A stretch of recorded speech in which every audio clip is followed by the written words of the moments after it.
They called him Africa's Che Guevara, a fiery, uncompromising revolutionary who rode a bicycle to work, sold off government limousines, and banned ministers from living lavishly while their people starved.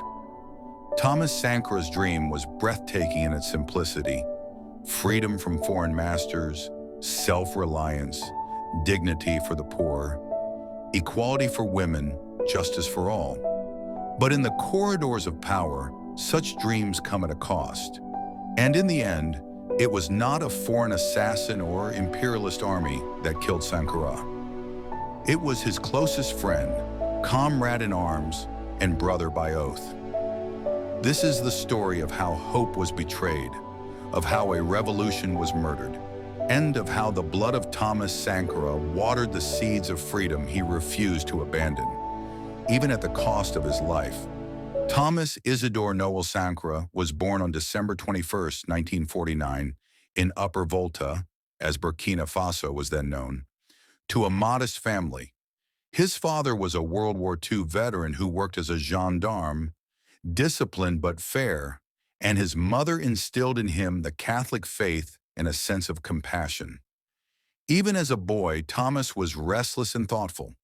He questioned the world he was born into, a land still haunted by colonial domination, where French companies exploited African labor and resources, where corrupt leaders enriched themselves while their people starved. He joined the military at 19, seeing it not just as a career, but as a chance to learn, to understand power from within. He was sent to Madagascar for officer training, where he witnessed student uprisings and Marxist theory firsthand.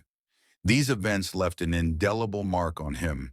He returned to Upper Volta a changed man, disciplined, charismatic, articulate, and radical in his belief that Africa could and must stand on its own feet.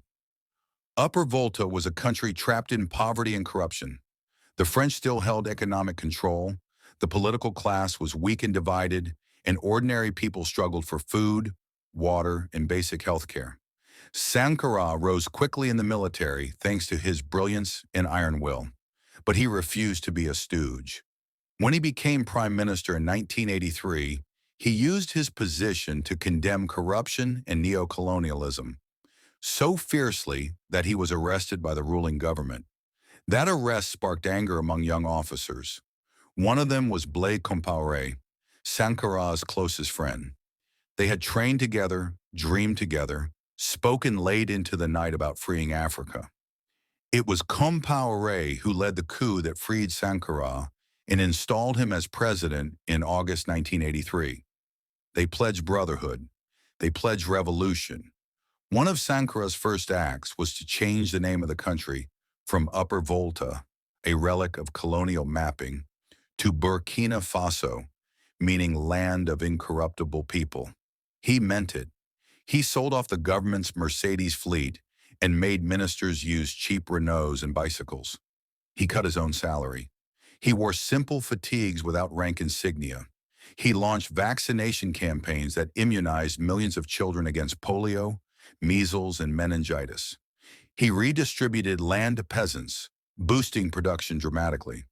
He built schools, roads, and hospitals without foreign aid by mobilizing citizens through local committees. He spoke fiercely against the IMF and World Bank, calling their loans modern slavery. He refused foreign aid that came with strings attached.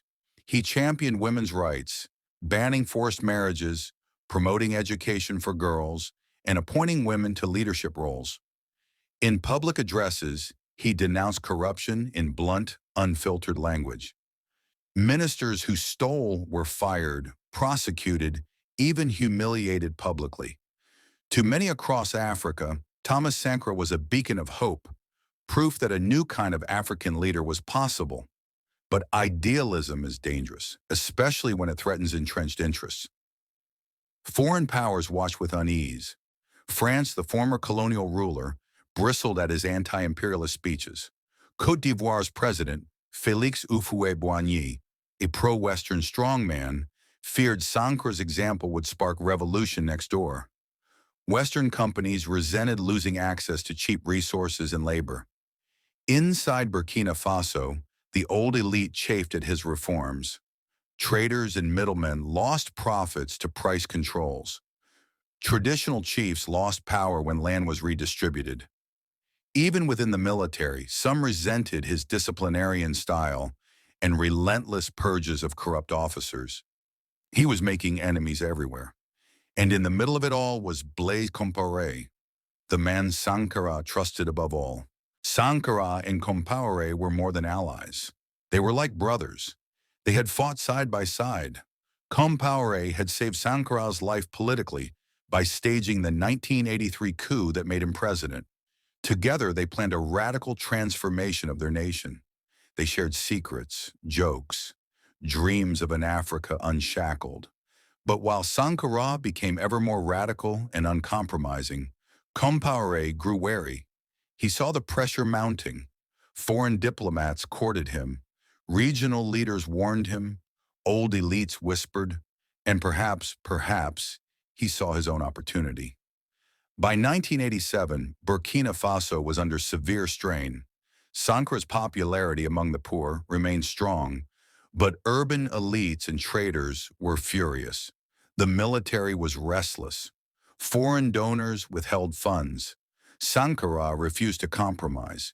He demanded more sacrifice, more self-reliance. He remained blunt, sometimes insulting even to his allies. He seemed to believe that once the people understood the dream, they would endure any hardship to see it realized. Meanwhile, Compaoré began meeting with discontented officers, foreign agents, regional leaders. He told them he could save Burkina Faso from Sankara's recklessness. October 15, 1987. Thomas Sankara arrived at the Conseil de l'Entente, a government building in the capital, for a meeting. He wore his usual fatigues, unarmed, confident. He greeted his comrades, many of whom he had known for years. Among them were men already in on the plot. Suddenly, shots rang out. It was over in seconds. Sankara fell, riddled with bullets. Witnesses said he raised his hands and asked them to spare the others. They did not. His body was taken away, disfigured to obscure his wounds, buried in a shallow grave with no marker. The revolution was decapitated. That same day, Blaise Compaoré declared himself president. He blamed Sankara for leading the country into chaos. He promised stability, reconciliation with neighbors, new economic aid. He reversed Sankara's radical policies. He opened the door to foreign investment. He ruled for 27 years. In the years that followed, Sankara's name was spoken only in whispers in Burkina Faso. His widow and children fled into exile. His grave remained unmarked, officially denied for decades. Compaoré consolidated power, repressing dissent, building alliances with France and other foreign powers, and enriching himself and his allies. But Sankara's legend refused to die. Cassette tapes of his speeches were copied in secret. Students scrawled his slogans on walls. Peasants remembered the brief moment when they owned their land and their children were vaccinated. Across Africa, young revolutionaries invoked his name as proof that a different future was possible. In 2014, after 27 years of rule, Compaoré faced a popular uprising. Protests swept the capital. Parliament was burned. Compaoré fled to Ivory Coast. For the first time in decades, Sankara's grave was officially recognized. His family demanded justice. Years of legal battles followed. Witnesses testified about the plot. Finally, in 2022, Blaise Compaoré was convicted in absentia for his role in Sankara's assassination. He remains in exile, protected for now, but no longer untouchable. Thomas Sankara died at 37, but his words live on. You cannot kill ideas today in Burkina Faso. Statues of him stand tall. Schools bear his name. Young activists study his speeches, not just in Burkina Faso, but across Africa and beyond.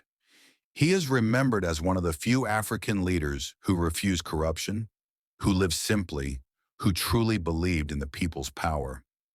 He became a martyr, not just for Burkina Faso, but for every oppressed people who dreams of freedom on their own terms. In the end, Thomas Sankara's story is both a tragedy and a warning. It is the tragedy of a man who loved his country so much he refused to sell it, who trusted his best friend so much he walked unarmed to his death.